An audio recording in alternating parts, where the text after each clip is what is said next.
Students, welcome to again class 11th. Today's in your subject is accountancy, chapter 3rd, theory base of accounting. So dear students, last video में हमने accounting theory base accounting में accounting principle के meanings और feature के topic को हमने study किया था। यहाँ पे हम नेक्स्ट टॉपिक पढ़ेंगे जो आपका है need and type of accounting concept और प्रिंसिपल। तो अकाउंटिंग कॉन्सेप्ट और प्रिंसिपल के नीड को और टाइप्स ये दोनों हम यहाँ पे इसके बारे में एक्सप्लेन करेंगे। So need of accounting principle, accounting principle की क्या जरूरत होती है, क्यों इसका क्या इंपॉर्टेंस है किसी भी फर्म के लिए, किसी भी बिजनेस के लिए या किसी भी अकाउंटिंग प्रोसेस में इसकी अकाउंटिंग प्रिंसिपल का क्या रोल होता है। तो accounting principle are needed to make financial statement in standardize form. Means एक स्टैंडर्ड फॉर्म में हमें ये अकाउंटिंग प्रिंसिपल एक स्टैंडर्ड फॉर्म को बताता है कि फाइनेंशियल स्टेटमेंट एक स्टैंडर्ड फॉर्म में बनता है। जो भी रिकॉर्ड किए जाते हैं वो रूल्स और रेगुलेशन के थ्रू, एक स्टैंडर्ड रूल रेगुलेशन के थ्रू रिकॉर्ड किए जाते हैं, जिसको ईच एंड एवरी कोई भी फॉर्म होगी, जो भी अकाउंटिंग करेगा, कोई भी अकाउंटेंट उस रूल्स को फॉलो करता है, उस स्टैंडर्ड को फॉलो करता है जब भी वो फाइनेंशियल स्टेटमेंट बनाता है। तो किसी भी फॉर्म के लिए जो भी फाइनेंशियल स्टेटमेंट प्रिपेयर की जाती है वो स्टैंडर्ड फॉर्म में होती है, so that they serve the users of financial statement in better way.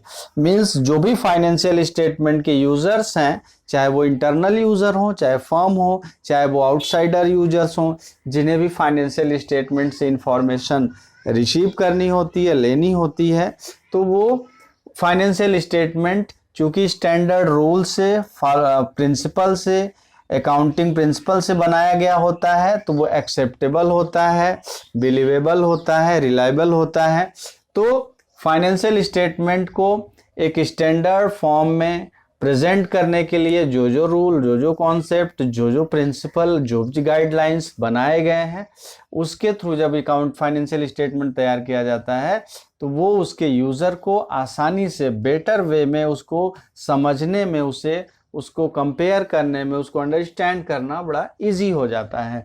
So that is the role of accounting concept. It makes very easy and understandable of financial statement because it is prepared in the standardized form.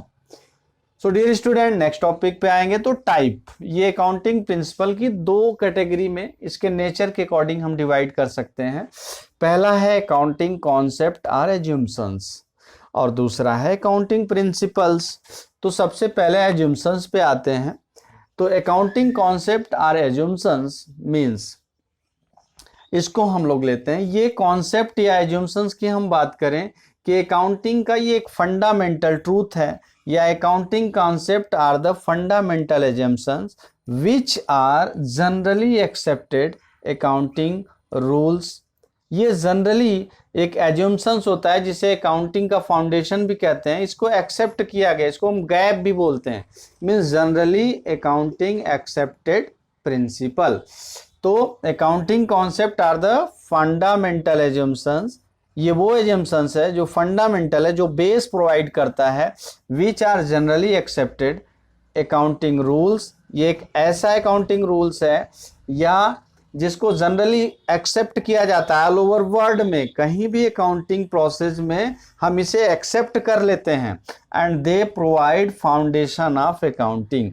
ये accounting के लिए foundation या base provide करता है। So simple language में अगर इससे समझें कि ये जो एज्यूम्शंस है, कोई भी अकाउंटिंग प्रोसेस किया जाएगा, जब भी हम कोई भी अकाउंटिंग ऑपरेशन करेंगे, अकाउंटिंग ऑपरेट करेंगे, करने लगेंगे, तो इसको हम एक्सेप्ट कर लेते हैं कि ये चीज़ें हम मान के चलते हैं, इसको हम अपने रूल में पहले से ही एक्सेप्ट किए रहते हैं। अकाउंटिंग बिना इसके नहीं की जाती, तो इसको जनरली एक्सेप्टेड किया जाता है। और पूरे वर्ल्ड में, ऑल ओवर वर्ल्ड में जब भी हम अकाउंटिंग, जहाँ कहीं भी अकाउंटिंग की जाती है, तो जनरली इस रूल्स को फॉलो किया जाता है।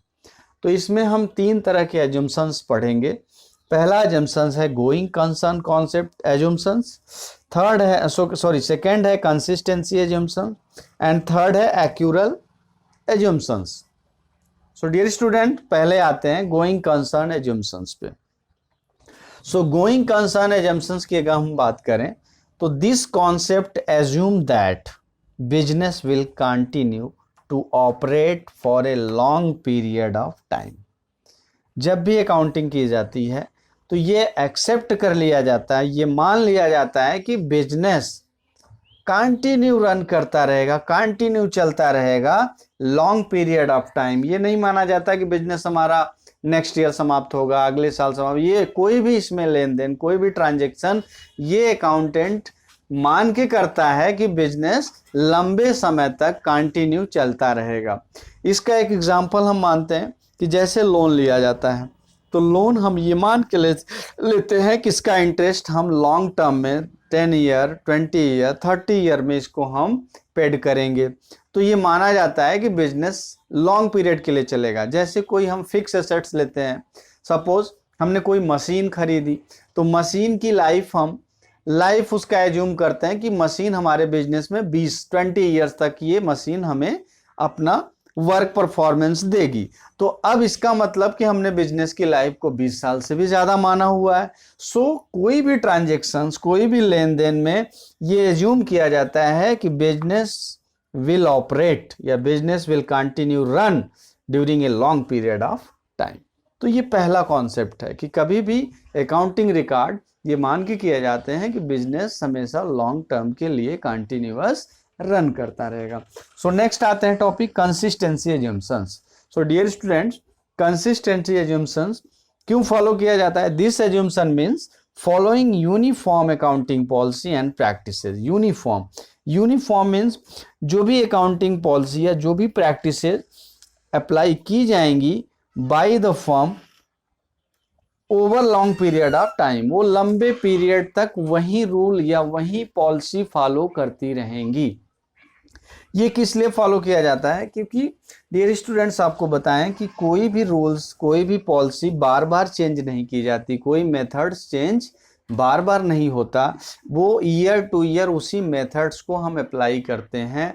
इसका फायदा ये होता है कि जो भी स्टेटमेंट तैयार किया जाता है वो एक फर्म का, सेम नेचर का बिजनेस करने वाली फर्म का स्टेटमेंट एक जैसा हो, यूनिफॉर्मिटी होनी चाहिए, उसमें समानता, इक्वलिटी होनी चाहिए कि जो भी हम फिगर देखें, जो भी मेथड्स देखें, कंपैरिजन करना आसान हो जाए। एक फर्म का inter firm comparison and intra firm अगर पीरियड टू पीरियड अपना चेंजेस देखना चाहती है, ग्रोथ देखना चाहती है, बिजनेस का ट्रेंड्स एनालिसिस करना चाहती है कि प्रॉफिट हो रहा है कि लॉस हो रहा है, ये ईयर टू ईयर ग्रोथ अगर वो कंपैरिजन करना चाहती है तो कंसिस्टेंसी एज्यूम्शंस उसके लिए होता है कि बिजनेस को कंपैरिजन करना आसान हो जाता है। क्यों? क्योंकि हर साल वो वही रूल अप्लाई करेगी। डेप्रिसिएशन के 10 मेथड होते हैं तो वो 10 में कोई एक मेथड फॉलो करती है तो ईयर टू ईयर वही फॉलो करती रहेगी। क्लोजिंग स्टॉक वैल्यूएशन होता है तो स्टॉक वैल्यूएशन के भी लीफो, हिफो, मीफो, ये सब आगे नेक्स्ट क्लासेस में आप पढ़ेंगे। तो वो या क्लोजिंग स्टॉक के भी बहुत सारे मेथड होते हैं, तो वो जो फॉर्म अप्लाई कर रही है वो ईयर टू ईयर उसी मेथड्स को वो फॉलो करती रहेगी। तो कंसिस्टेंसी होना ज़रूरी होता है। तो अकाउंटिंग रिकॉर्ड करते समय लॉन्ग पीरियड ऑफ टाइम में हमेशा जो पॉलिसी, जो प्रैक्टिसेज अकाउंटिंग में फॉलो की जाती है, जो मेथड फॉलो किए जाते हैं, कोई form year two year consistency के साथ उसे फॉलो करती है, उसी मेथड से उसके रिकॉर्ड को रखती है। सो ये दूसरा कॉन्सेप्ट हो गया। थर्ड कॉन्सेप्ट पे आते हैं accrual assumptions concept. So dear students, इसकी भी मीनिंग क्लियर करते हैं, समझ लेते हैं। It means revenue and expenses. Revenue का मतलब हमने बेसिक अकाउंटिंग टर्म में भी बताया था। रेवेन्यू मीन्स जो कुछ सेल होता है पूरे ईयर के में, जो कुछ फर्म को इनकम होता है, जो सेल होता है। एंड एक्सपेंसेस मीन्स कॉस्ट, जो कॉस्ट होता है पूरे ईयर का, पूरे होल ईयर का जो एक्सपेंस होता है, जो कॉस्ट होता है। तो revenue and cost, it means revenue and expense means sale and cost या income and cost are recognize in the period of their occurrence. ये उसी पीरियड में रिकॉग्नाइज की जाए, मान ली जानी चाहिए, rather than they are received or paid. जिस ईयर ये अकरेंस, जिस ईयर ये हुआ हो, जैसे सपोज हमने 50,000 का मशीन खरीदा, या हमने 10,000 का हमने स्टॉक खरीदा और उसे हमने 2009 और 10 में सेल किया। अब उसे हमने बेच दिया। अब बेचने के बाद उसका अमाउंट हमें 2009-10 अकाउंटिंग पीरियड में न मिलके वो नेक्स्ट ईयर 10 और 11 में मिल रहा है अमाउंट, उसका जो रेवेन्यू है। तो हम उसकी रिकॉर्डिंग 10 और 11 में नहीं करेंगे डियर स्टूडेंट, उसकी रिकॉर्डिंग हम 2009 और 10 में ही करेंगे। मीन्स जिस ईयर हम कोई भी सेल करते हैं उसका रिसीविंग चाहे हमें नेक्स्ट ईयर मिले या उसके बाद के ईयर मिले, उससे हमें वो नहीं है, क्योंकि जिस साल इसे जनरेट किए हैं, जिस साल ये लेन देन हमारा हो गया है पूरा, उसी साल के रिकॉर्ड में हम इसको लिखेंगे। एक्सपेंस अगर हमने करेंट ईयर में किया है और उसका अमाउंट हम नेक्स्ट ईयर पे करते हैं या उसके भी बाद के ईयर में पे करते हैं, तो पे करना रिसीव्ड या पेमेंट से मतलब नहीं है। अमाउंट हम कभी भी रिसीव करें और कभी भी पे करें, नेक्स्ट ईयर में भी पे करें, तो वो हम पे करने से नहीं मतलब है, लेकिन वो किया कब गया लेन देन, ट्रांजैक्शन रिकॉग्नाइज तभी माना जाएगा, उसी पीरियड में उसी ईयर माना जाता है। तो ये कॉन्सेप्ट होता है आपका एक्यूरल एज्यूम्शंस कॉन्सेप्ट। तो ये तीनों एज्यूम्शंस हैं जिसको एक्सेप्ट किए जाते हैं। जनरली अकाउंटिंग एक्सेप्टेड प्रिंसिपल इसको हम बोल सकते हैं, कॉन्सेप्ट है। तो इसको बढ़िया से आप इसको नोट्स बनाइएगा और इसको और भी कोई डाउट हो फिर से हमें कमेंट दीजिएगा, उसको फिर से एक्सप्लेन करेंगे। सो डियर स्टूडेंट्स, अगले वीडियो में हम अकाउंटिंग प्रिंसिपल को एक्सप्लेन करेंगे। आज हमने अकाउंटिंग कॉन्सेप्ट को एक्सप्लेन किया। Okay dear students, thank